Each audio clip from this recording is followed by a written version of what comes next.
So you want to move to Victoria, or perhaps you're thinking about moving to Victoria. Hi, I'm Ainsley Gower and I am a local real estate agent. And in today's video, I want to answer some questions for you to help you decide whether or not you should move to Victoria. But just before we get into that, I'll give you a little bit of background on me. I was born and raised here. I lived here until I was 19. I then went overseas to work on private yachts for 15 years. It was only supposed to be 1 year, and that somehow turned into 15. And I've been back in Victoria now for about 6 years.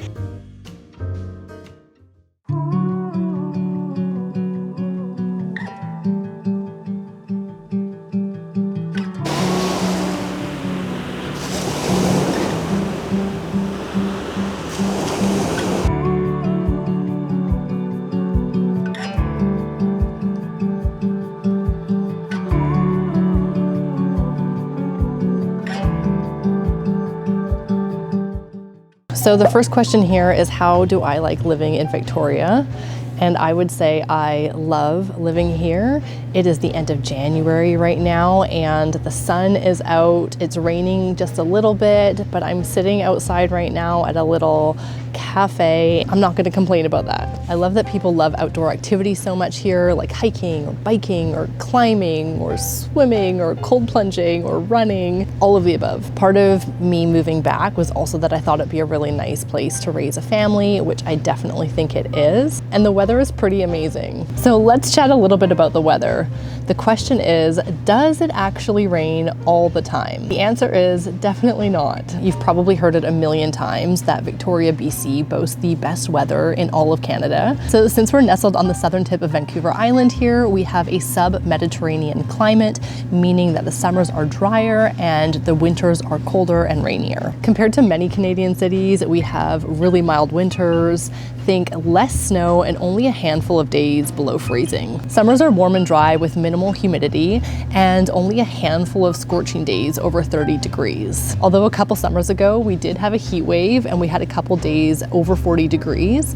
I think the only person that enjoyed that was my Australian partner, Richard. He's also a fan of Vegemite for some reason. I love that we get to experience all 4 seasons here, pretty mild version of all 4 seasons. However, we did have a very, very cold day a couple of weeks ago, just after New Year's, and the duck pond down on Dallas Road actually froze over and people were skating on it.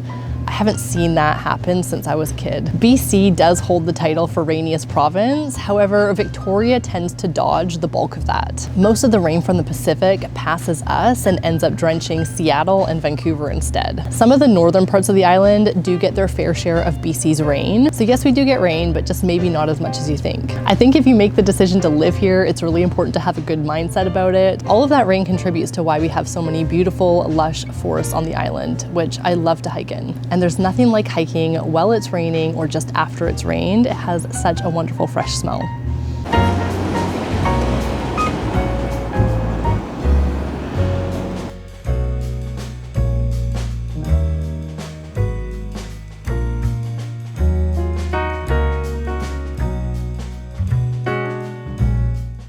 The next question is, what does it cost to rent and buy here in Victoria? The closer you get to the core of Victoria, like downtown or some of the waterfront areas or the more established neighborhoods that have these character-filled village kind of hubs, those kind of areas are going to be more expensive than the further out away from the core you get, like perhaps some of the West Shore areas like Souk or Langford or Colwood. Those areas are more affordable and they are building so much more rapidly out in those areas that there are typically a lot more newer construction options. A 1-bedroom rental in the city center can run you anywhere between $1,800 to say $2,500 a month, but there are less expensive areas the further out you go. If you're looking to make a purchase here, the average price of a single family home in the Greater Victoria area in December 2023 was $1,285,000, which is up 2.1% since last year.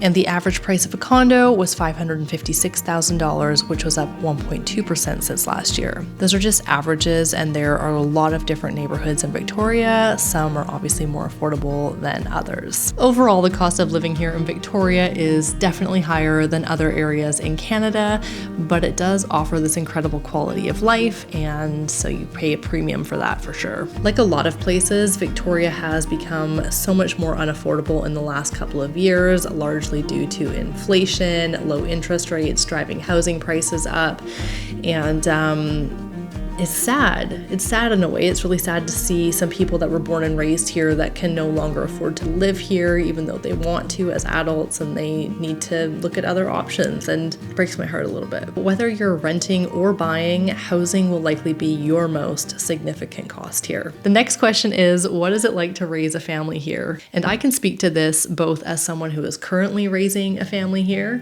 and who also grew up here in a family. And I think that Victoria is really an incredible place to grow up as a kid, and also an incredible place to now be raising my own family. I actually just put Aiden down. He just had a bottle. I've still got some of his toys lying around the house.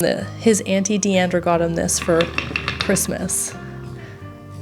I think it probably drives our tenants nuts, unfortunately, when we use it across the floor. So I try and be very conscientious to not do it too much. But it's cute, it's a little hedgehog. And he's just starting to get into this Duplo Lego and figure out what animals are. Well, that's not an animal page.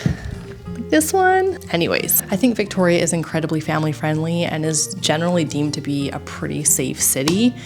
You definitely do hear about violent crimes, and you also hear about vandalism and things happening to stores downtown, which is super unfortunate. I do think that the downtown area has gotten a little bit worse in the last couple of years, but overall I still feel safe walking down there. But I do tend to avoid walking on Pandora between Cook and Quadra.